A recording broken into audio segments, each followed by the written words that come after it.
Hey guys, welcome back here. I'm with Chris Wolfe again for part 2, looking at the great toe in the Ignite Your Run series. What we're going to do in this next video is look at the great toe from a strength, balance, and neuromuscular standpoint. So I'm going to let Chris go ahead and talk about that a little bit. Thanks, Garrett. So before we talked about the mobility and the importance of having flexibility not only in the joint but the actual muscle that controls the great toe. Again, we talked about the importance of it because every runner needs to be pushing off of a strong foot. And the key concept there is a strong big toe. Every runner should be pushing off a very well balanced and strong big toe. How do we assess to see if we've got the strength there to actually perform a good running position? If I was going to look at Garrett, I'd say Garrett had the seat right here. First thing, before I assess strength, I'm going to assess neuromuscular control. Can he actually control what strength and mobility that he has? If he could be strong as an ox, but if he doesn't have the neuromuscular control to use it appropriately, it does him no good. So even somebody who can be really strong can come in with plantar fasciitis, a calf strain, metatarsal pain, and say, well, I think I may just be weak. So, well, maybe you just don't have good control of what you do have. So how do we assess it? I'd say, Garrett, can you actually keep your big toe down on the ground, but lift all 4 of your other toes? And Garrett kind of struggles with this. And this is the kind of thing that I would look for to see. I say, okay, now Garrett, I see a little struggle there. Can you actually keep these 4 toes down, lift your big toe up? Now here we see Garrett having a big trouble with that. He's unable to really get the lift up off the ground.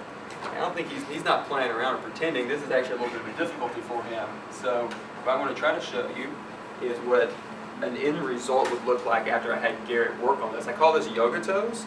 So it's just the ability to actually keep your big toe down and get all 4 toes lifted up nice high off of the ground.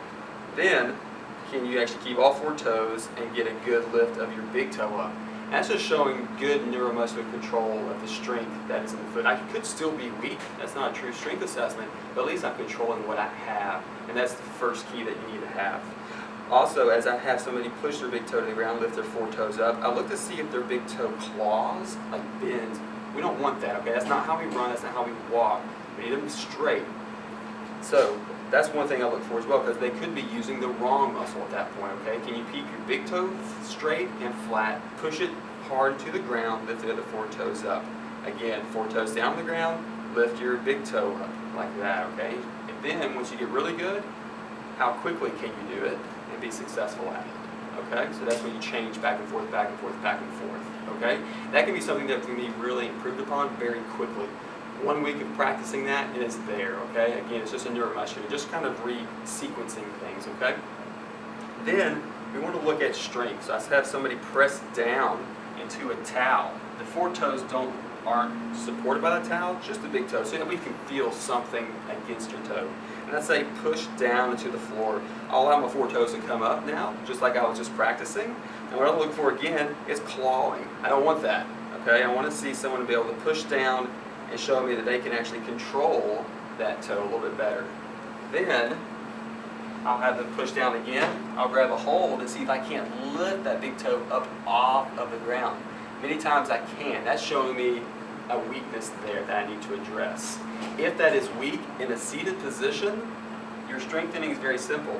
Towel again. Once you get really good at doing yoga toes back and forth, then you just work on really pressing hard into this towel lip here. You hold it about 6 to 10 seconds, and then you relax. Hold it 6 to 10 seconds again, then you relax. You'll feel it kind of into your arch as well, because that's where that tendon is running. Now from a functional standpoint, where do we go from there? So if somebody can accomplish that, or you've progressed at this point, now we got to get it to where it's functional for running. The best way for me to really assess that is putting somebody into a single leg stance position. I usually bring the other leg up to 90 degrees, 90-degree angle. I don't want it twisted out here. Very good picky on form here. Elbows bent at 90 degrees. And then I look to see if somebody can actually do a single leg heel raise. Then I look to see if somebody is swaying or loss of balance. I don't have somebody do this if they're standing here and they can't even maintain balance. That's their first goal. 80% of your balance comes from your big toe. So if you can't even perform a static balance, you have no business doing a dynamic one at that point. So static first. If you're struggling here, work on this. Normal standard should be 30 seconds for balance here, 30 seconds eyes closed as well. Okay, that's tough. That's what you need. You're not staring at your feet when you're running. You You need to be able to have that type of balance. You accomplish that, then you go into a dynamic heel raise, okay? And you work shallow first, because you don't want to go up so high that you're fighting balance. That basically trains your neuromuscular system incorrectly. So you need to be balanced. Even if you have to hold on to something, that's fine, because we want to train balanced heel raise, not off balance, okay? Eventually, get away from the hand support, and can you actually show me a nice, straight, sturdy, single leg heel raise? And then can you keep it up for 30 seconds? Switch to the other foot, 30 seconds. A lot of people struggle with this because they think, well, that's really hard, I can't maintain it. But people are going out and running for 5, 6, 7, 8, 10 miles. That's a lot longer than 30 seconds, okay? So we're looking for endurance here, okay? That's many times things start falling apart later on during the run. Push past that and see what kind of happens, okay? So, nice shallow heel raise, work on your balance. As that gets better, as your toe gets better, you'll go higher. You want to go all the way to the top of your ball of your foot eventually. And feel your big toe pushing to the ground. Don't try to avoid it where you go through the 4 toes on the outside. Your big toe's not doing anything for you. It does you no good. Push that big toe into the ground, lift up, feel sturdy, feel stable. 30 seconds, switch the other foot 5 times. Strong foot, strong big toe, very balanced run.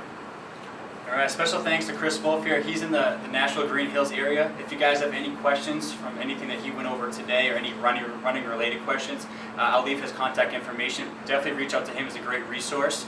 But again, Chris, thank you. Thank you, Garrett. And thank you guys.